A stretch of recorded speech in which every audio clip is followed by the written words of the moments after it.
Session ఇప్పుడు మనం ముఖ్య అతిథిగా కేంద్ర మంత్రివర్యులు శ్రీనివాస్ వర్మ గారు, వేదిక మీద సహచర ఎమ్మెల్యేలు ఉన్నారు, ఎంపీలు ఉన్నారు, మేయర్ గారు ఉన్నారు, కూడా చైర్మన్ గారు ఉన్నారు, ఎమ్మెల్సీ గారు ఉన్నారు, ఇంకా చాలామంది మిత్రులు ఉన్నారు. వారందరికీ మాజీ ప్రజాప్రతినిధులు కూడా ఉన్నారు. ఈ కార్యక్రమానికి నగర ప్రముఖులు, మిత్రులు, మీడియా మిత్రులు అందరికీ మనస్ఫూర్తిగా హృదయపూర్వక నమస్కారం. ఈ పథకం మోదీ గారు ఇంకా కొద్ది నిమిషాల్లో దేశ ప్రజలందరికీ అన్ని రాష్ట్రాల్లో కాగా తెలంగాణ రాష్ట్రంలో ఈ 3 స్టేషన్లు వర్చువల్గా ఓపెనింగ్ చేస్తున్నందుకు తెలంగాణ రాష్ట్ర ప్రభుత్వ పక్షాన మనస్ఫూర్తిగా వారికి అభినందనలు, కృతజ్ఞతలు తెలియజేస్తున్నాను. అదేవిధంగా ఏదైతే ఈనాడు వరంగల్, హైదరాబాద్ ఎలా అభివృద్ధి చెందుతుందో తెలంగాణ రాష్ట్రంలో దేశంలోనే ఒక ప్రధానమైన నగరాలు, దేశంలోనే కాదు ప్రపంచంలోనే ఒక ప్రధానమైన నగరాల్లో హైదరాబాద్ అభివృద్ధి చెందుతున్నట్లే తెలంగాణ రాష్ట్రంలో వరంగల్ కూడా చాలా ఇంపార్టెంట్ అయిన ప్లేసు.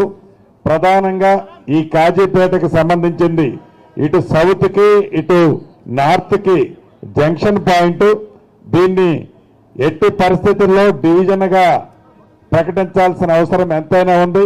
ప్రభుత్వం, కేంద్ర ప్రభుత్వం ఆ దిశలో ఆలోచించి తప్పకుండా ఈ కాజీపేటని ఒక డివిజన్గా ప్రకటించాలని, వీటితో పాటు హైదరాబాద్కి సంబంధించిన దాంట్లో మెట్రో రైలు గతంలో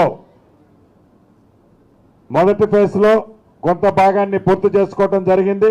ఇప్పుడు 76 కిలోమీటర్లు సెకండ్ ఫేజ్లో హైదరాబాదు అభివృద్ధి చెందే మహానగరాల్లో ఒకటి కాబట్టి 76 కిలోమీటర్లు సెకండ్ ఫేజ్లో ఈనాడు పెట్టడం జరిగింది. సుమారు 24,500 కోట్లతో అది కేంద్ర ప్రభుత్వం దగ్గరే ఈ ప్రపోజల్ ఉంది కాబట్టి దాన్ని పాజిటివ్గా కేంద్ర ప్రభుత్వం ఆమోదించాలని, అదే రకంగా త్రిపులార్ ఏదైతే ఈనాడు మహానగరానికి త్రిపులార్ ఒకటి రీజనల్ రింగ్ రోడ్ ఒకటి ఏర్పాటు చేసుకుంటున్నామో దానికి ప్యారలర్గా రైల్వే లైన్ను కూడా కేంద్ర ప్రభుత్వం శాంక్షన్ చేయాలని, వాటితో పాటు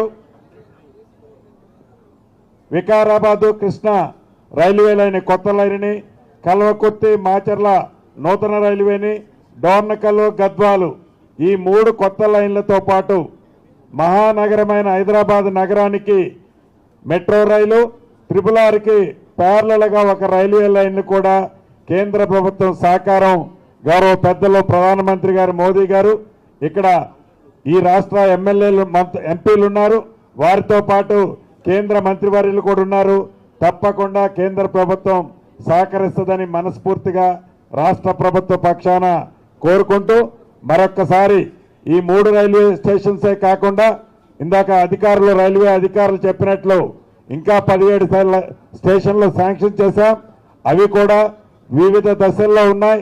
వాటిని కూడా తొందరలో ప్రారంభించుకుంటున్నామని చెప్పారు. తప్పకుండా వారిని మనస్ఫూర్తిగా కేంద్ర ప్రభుత్వాన్ని, మోదీ గారిని రాష్ట్ర ప్రభుత్వ పక్షాన అభివృద్ధి విషయంలో మనస్ఫూర్తిగా అభినందిస్తూ సెలవు తీసుకుంటున్నాను. Thank you very much.